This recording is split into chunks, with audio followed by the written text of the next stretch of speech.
Hello বন্ধুরা, সবাই কেমন আছো? আবার একটা নতুন রেসিপি নিয়ে চলে এলাম অনেকদিন পর। তো ভালো লাগলে লাইক কমেন্ট শেয়ার করো।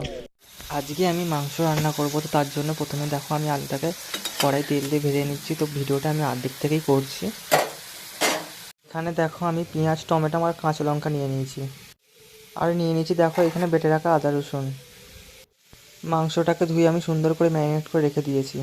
এখানে আমি অল্প করে কড়াই তেল দিয়ে দিলাম, তারপর দিয়ে দিলাম একটা শুকনো লঙ্কা, আর দিয়ে দিলাম দুটো তিনটে মতো তেজপাতা। এরপর দিয়ে দিচ্ছি দারচিনি।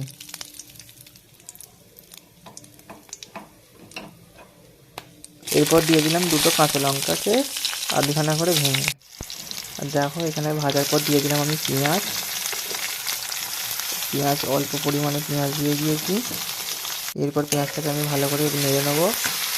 আর যখন দেখবো ভাজা ভাজা হয়ে আসছে, তখন তোমাদেরকে ভিডিওটা দেখাচ্ছি, এখন দেখতে থাকো।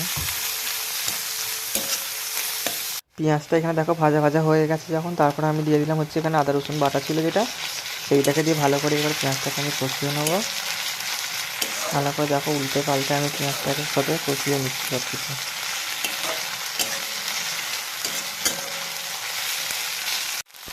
দেখো পেঁয়াজ কষিয়ে তখন তেল ছেড়ে গেছিলো, তারপর আমি দেখো আমি কেটে রাখা টমেটোগুলো দিয়ে দিলাম রান্নাতে।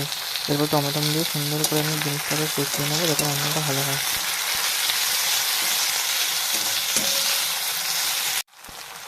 এরপর আমি ম্যারিনেট করা মাংসটা দেখো দিয়ে দিলাম।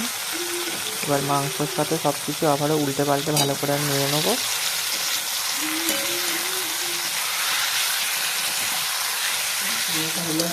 আমি আগেই মাংসের সাথে মশলা ম্যারিনেট করে নিয়েছিলাম, তো তারপরেও আমি কিছুটা পরিমাণ লঙ্কা, হলুদ এবং নুন দিয়ে ভালো করে আবারও সুন্দর করে আমি জিনিসটাকে যাতে ভালো হয় পরিমাণ মতো মশলা দিয়ে দিলাম। দিয়ে আবারও উল্টে পাল্টে ভালো করে আমি নেড়ে নিচ্ছি। এরপর আমি এখানে সানরাইসের গরম মশলা নিয়ে নিয়েছি আর দিয়ে দিচ্ছি সানরাইসের গরম মশলা, যাতে রান্নাটা খুব সুন্দর খেতে হয়। এরপর নিয়ে নিলাম সানরাইসের জিরে গুঁড়ো। তো জিরে গুঁড়ো এবং গরম মশলা দিলে জিনিসটা খুবই সুন্দর হয়। তো রান্নায় দেখো দিয়ে দিলাম।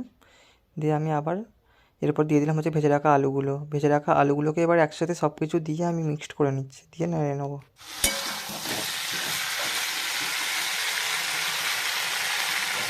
এখানে আমি মাংসের ধনেপাতা দিয়েছিলাম, আর মাংসটা আমি চাপাও দিয়েছিলাম কষিয়ে, কিন্তু আমার ভিডিওটা ক্লিপ নেওয়া হয়নি। তো তোমাদেরকে আমি আর্ধেক থেকে ভিডিওটাকে আবার দেখাচ্ছি।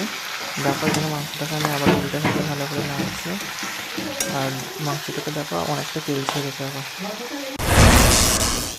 আজকের মতো ভিডিওটা এখানেই শেষ করলাম। ভালো লাগলে লাইক, কমেন্ট এবং শেয়ার করে